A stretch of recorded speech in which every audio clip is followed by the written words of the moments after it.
everybody and welcome to the channel. Today we're diving into essential maintenance for the 80 series Land Cruiser, changing the front and rear diff oil. Starting at the front diff, locate the fill and drain plugs. The fill plug is on the front side and the drain plug is on the bottom. I removed the fill plug first using a 24mm impact socket. Then I used the same 24mm impact socket and undid the drain plug.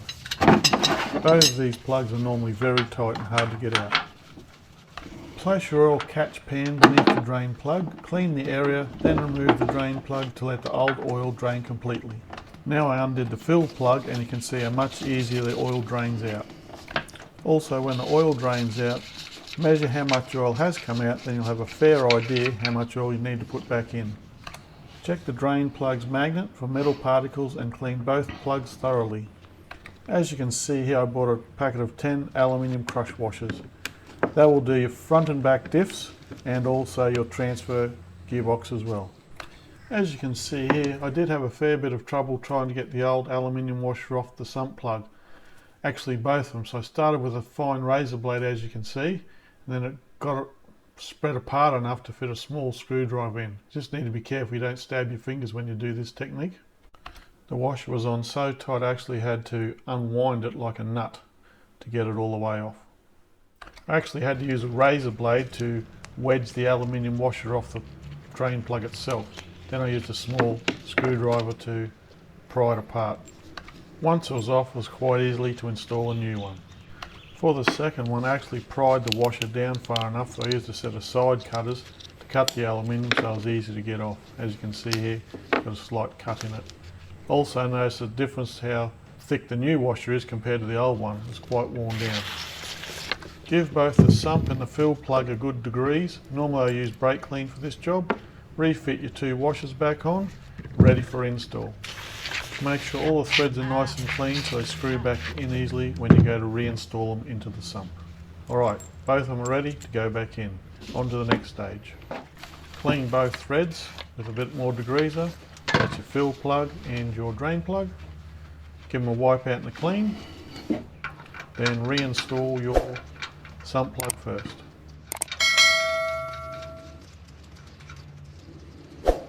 Now you can reinstall the drain plug and torque it to 35 foot-pounds as per manufacturer's specification using your 24mm impact socket.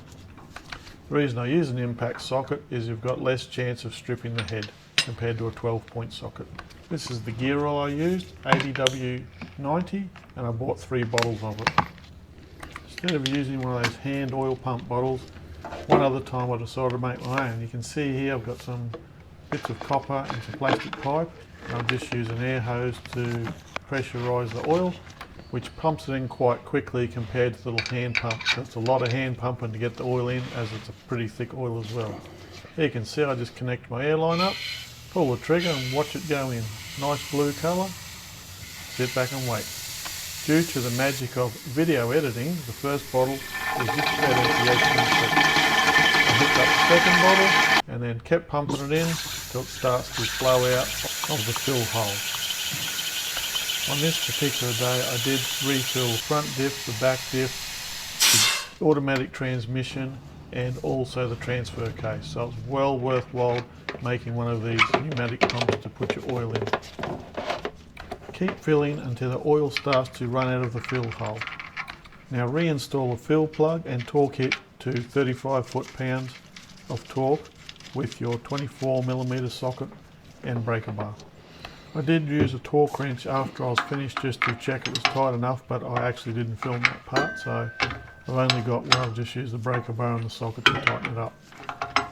Some of the tools and materials you'll need to complete this job are a 24mm impact socket or a 6-point socket, a torque wrench, an oil catch pan, I use 2 for this job, some brake cleaner or degreaser, and a few rags as well. Now the gear oil pump bottle you normally buy, but I had my homemade one which I much prefer. Also you need some crush washers. You can buy them from a reputable parts store. I bought a packet of 10 and I bought 3 bottles of SAE 80W90 GL-5 gear oil. Now check the old oil for any medical particles or shavings. You usually can see a glittering look to the oil. At the end of the video you can see the difference between the front diff oil and the back diff oil. Now it's time to do the rear diff. Pretty much the same process, same size socket and everything else. As you can see here, I did have a bit of trouble getting the fill plug out. First extension bar was too small, second one was too big. Then you'll see coming up I did a homemade job of a slide extension bar with a piece of orange conduit slid over about a 500mm long bar. Come out quite easily then, very happy. It's a good idea to always undo the fill plug first so you know it'll come out. Nothing worse than undoing the drain plug and then you realise you actually can't get the fill plug out. Then you're stuck with no oil in your diff till you can actually get the fill plug out. Same process again, 24mm sump plug. It come out quite easily actually, this sump plug. Put your drain pan underneath, undo it, and this time I had the fill plug out so you watch the flow of oil, comes out a lot faster and quicker this time. As you can see from the sticker, this is a limited slip diff LSD. Now you can see there's a lot more gunk on this sump plug and a bit of sparkly shiny metal shavings, which is the clutch material from the limited slip diff. Inspection and clean up time. Now have a good look at the sump plug and then time to clean it all off and put your washers on. A handy tip is to always remember the drain plug has a magnet on it, whereas the fill plug doesn't.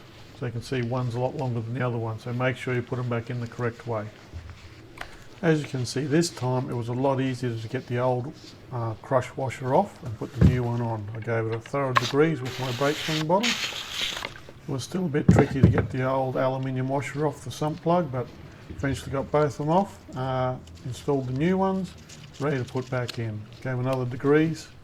Comparing the old with the new, you can definitely see how much crushed they were and how thin it is compared to a new one, which was quite surprising. So it's well used, probably never been replaced in its life, I'd say.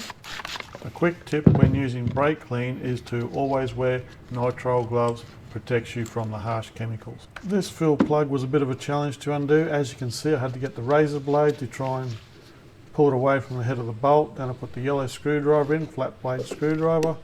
So yeah, it was a bit difficult, but I just left it in there to show you. Not everything is easy. I even got a scribe to try and wedge it apart as well.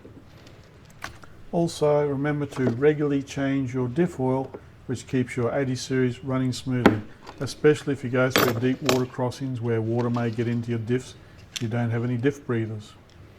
One more clean to ensure all the threads are tidy and the bung's ready to go back in. Off with the old, on with the new, ready to put back in. Make sure you clean the threads on the fill and the sump plug holes before you reinstall the sump plug into the diff. Now that the drain plug is all tightened up, you're ready to start filling again with my bottle of SAE ATW90 gear oil. As you can see, my little air-powered pressurised oil pump bottle works rather easily and a lot easier than the old hand pump. A lot quicker too, I must add, especially when I do the front diff, the back diff and your transfer case as well in the one day. A quick tip when using brake clean, always wear nitrile gloves, as some of it has harsh chemicals and solvents. You can hear that it does have a bit of an air leak, but it's still pressurised enough to force the new oil into the disc, as you can see right here. There it goes. Keep filling till oil starts to flow out, and it did flow out here by the look of it, rather quickly, too much pressure. But anyway, I know it's full now. Now time to reinstall the fill plug. Once installed, torque the fill plug to 35 foot-pounds of torque, please, with your tension wrench. Please dispose of any old gear oil responsibly at your local recycling centre. Clean any spills of oil and ensure all your tools. Take your Land Cruiser for a short drive around the block to make sure the oil warms up. Afterwards, when you get back, check for any leaks around any of the diff plugs and then also on the ground. I have a few more videos coming out soon on rebuilding brake calipers and replacing the brake pads, replacing the timing belt, gearbox and transfer case oil, also installing a swivel hub rebuild kit and front wheel bearings, so stay tuned.